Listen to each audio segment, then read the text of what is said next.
Americans love cheese.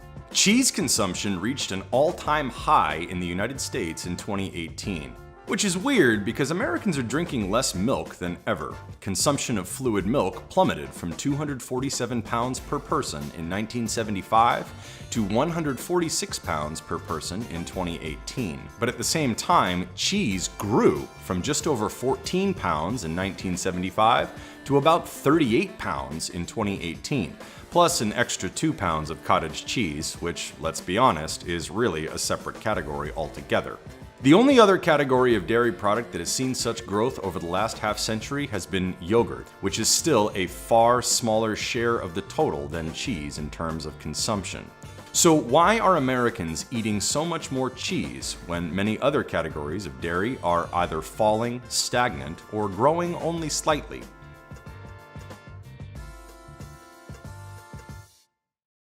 The rise of cheese in the United States owes a lot to the rise of restaurants, carryout, and delivery, according to cheese historian Paul Kinstedt. One type of cheese that has absolutely exploded since the 1970s is mozzarella, the stuff you are most likely to see melted all over pizza. Americans ate 1.19 pounds of mozzarella per person in 1970, and 12.15 pounds in 2018, making it the most popular single variety of cheese in America. And yes, pizza is said to be one of the primary reasons mozzarella has become so popular across the United States. Pizza moves about 25%. You talked about mozzarella. Pizza moves about 25% of the cheese, in the US. So it moves a tremendous amount of volume. Pizza was once not the American favorite it is today.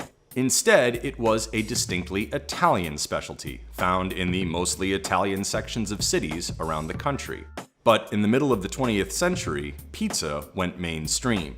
Large chains such as Domino's, Pizza Hut, and Little Caesars brought the Neapolitan street food to the masses, and pizza's reach has been growing ever since.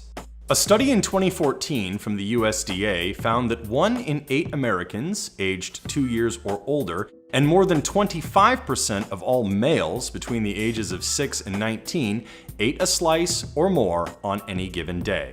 The US pizza market was worth more than $45 billion in 2019. Domino's, the world's largest pizza chain, built its business on perfecting the art of rapidly making and delivering pizza to households around the country. As it has grown more popular, the pizza market has segmented from cheap slices all the way up to gourmet pies. There are sit-down restaurants, carry-out, delivery, take and bake, and pizzas at the grocery store, fresh and frozen. What's happened if you look at the whole pizza category and the cheese piece, you still have that value pizza that you can get for $2 at the grocery, all the way up to $20 plus at restaurants, and the continued innovation taking place with brick oven pizzas.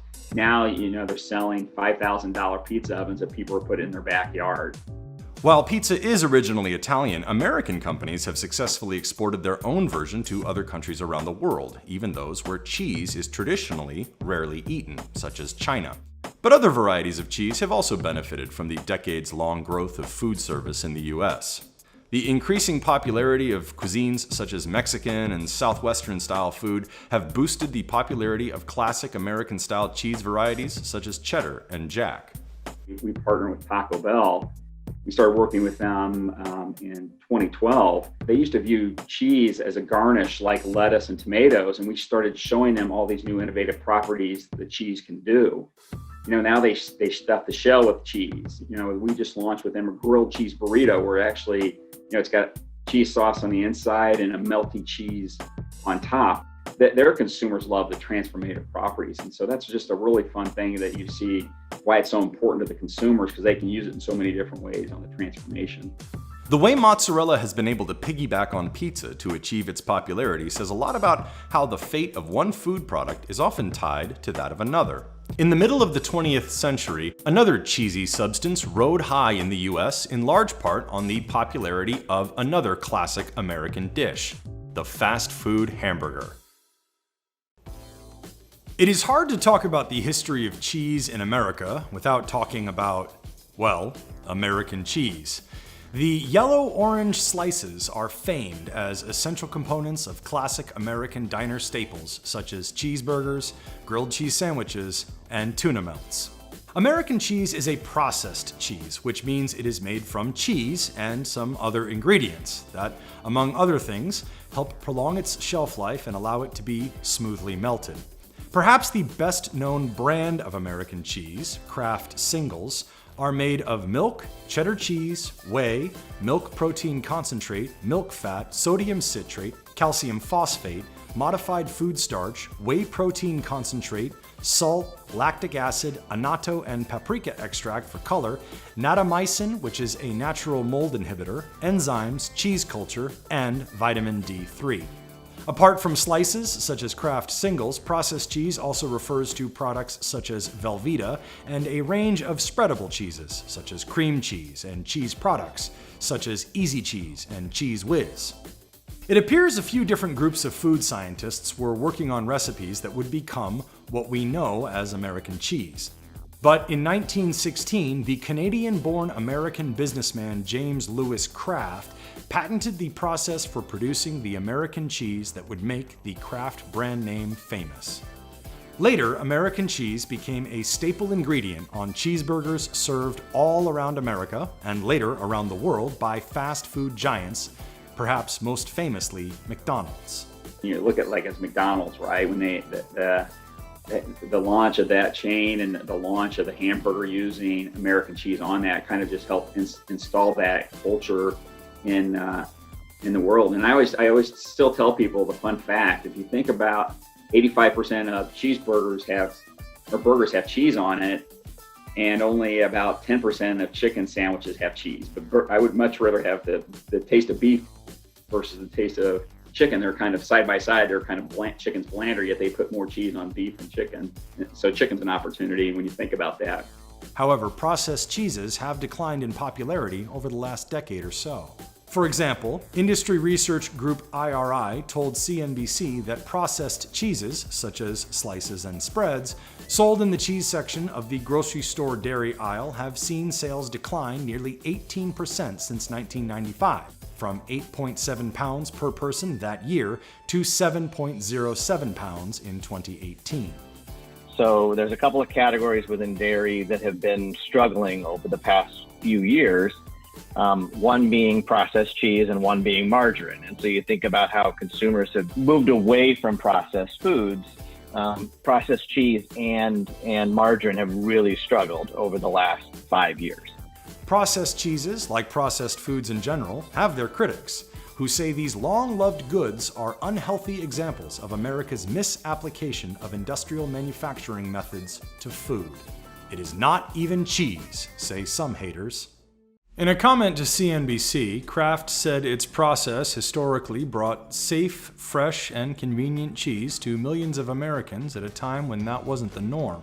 American cheese continues to be popular in over 60% of households. Kraft also said it makes over 30 flavors of natural cheese in a variety of cuts. Some industry analysts think the decline has to do with these consumer concerns and with the way processed foods are labeled. Processed cheese has, I think it suffers from having a nomenclature that, from the Code of Federal Regulations, its name is processed cheese, and that has to be on the package, legally. And what does processed mean? A lot of them are, all dairy. It just allows it to have a longer shelf life, and the science behind it allows it to melt just beautifully, and that's why it's so great on a burger, because it's just got that perfect melt. If I want to make a cheese dip, there's not much better than a processed cheese to put that together because of its smooth melt. It's not going to oil off. That's the properties it owns, and it should have. Intriguingly, while grocery sales of processed cheese are down, customers ordering cheese or sandwiches with cheese at the deli counter, whether in a grocery store or elsewhere, seem to be opting for American cheese, the processed kind, at about the same rates they have in the past. Another reason why processed cheese might be falling out of favor is that technology for packaging natural cheese has improved tremendously, undercutting the need for preservatives. When you shifting forward to the category, really what happened was it was the introduction of all the new flavor cheese, and also I'll call it the packaging systems, higher quality packaging preserving systems to enable natural cheese to be launched and stay without molding. If you look at like the sliced sandwich cheeses today, you definitely need to, they call them multi-vac systems to be able to preserve, shut, and seal, just with less preservative, right? Because they have zero preservatives like the natural cheese or the processed cheese have. It is notable, however, that processed cheese has seen a bit of a resurgence of interest amid the coronavirus pandemic. With more people cooking at home, stocking their pantries, and perhaps eager for nostalgic comfort foods, the fact that processed cheese is processed might actually now be a selling point. But consumers now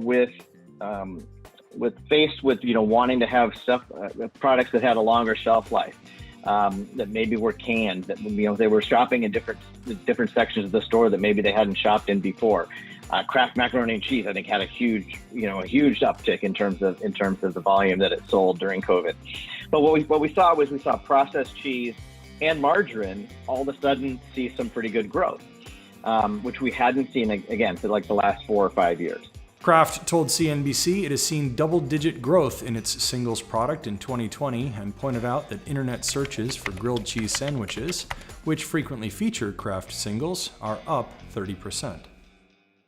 While restaurants are largely behind the rise of cheese eating in America, what consumers are buying at grocery stores also shows how the cheese market has changed.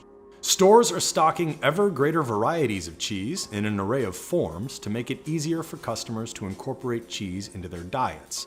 The aforementioned changes in packaging have had a huge impact, and not just on processed cheese. Historically, grocery store cheese was sold mostly in blocks. Over the last few decades, companies have found ways to package cheese for convenience and to market new categories of products for customers. Kraft American Singles. These pasteurized processed cheese food slices can make your basic tuna salad sandwich pretty special.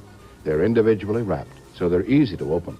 Sometimes all a company has to do to induce customers to buy cheese is cut it for them. For example, those bags of shredded cheese you see everywhere, they came about in the 1990s when the process for easily shredding and packaging large amounts of cheese was developed.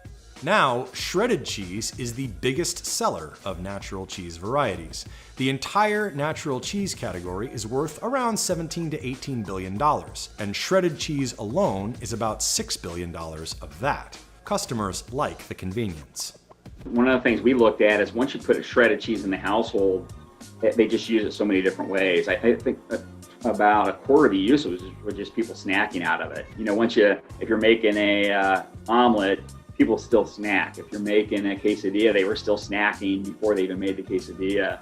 And it just became a snacking device. And that actually led to different snacking forms being introduced when you go in homes and do the ethnography with the products. That's where you see a lot of the innovation take place. Well, how are you using this? There is also pre-sliced natural cheese, which is sold in what are called shingle packs because they resemble the shingles found on a roof.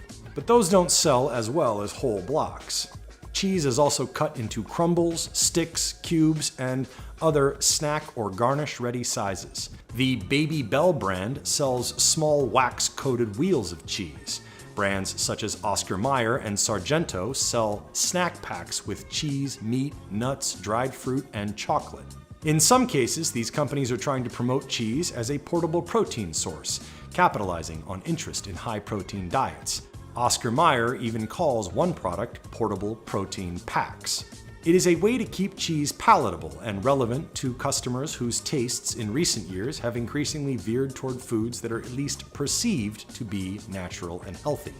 One potential challenge to cheese is plant-based cheeses.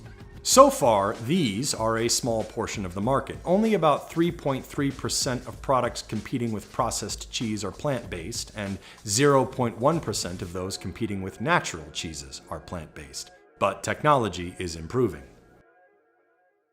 To remain competitive with new rivals like these, cheesemakers are experimenting with technology that can infuse cheese with new flavors, and are even trying out different feeds for dairy cattle, in a similar manner to the trend in grass-fed beef.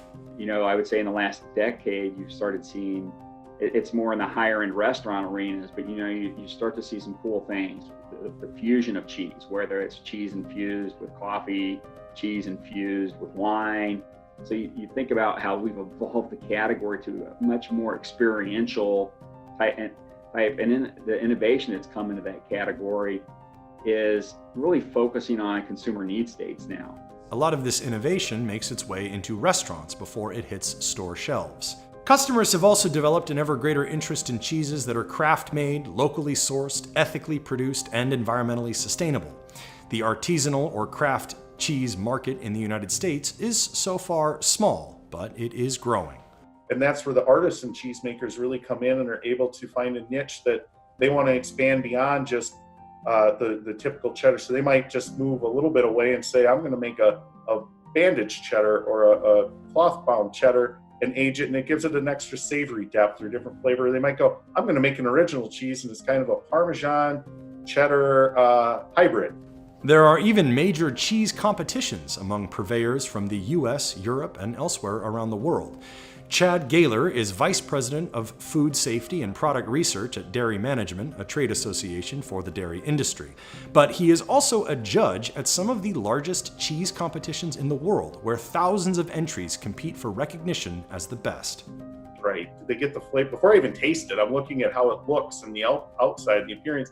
And then I get to start tasting it and check that texture. And in my mind, I have a model of what the perfect cheddar or the perfect brie or the perfect thing is. How close does it come to that?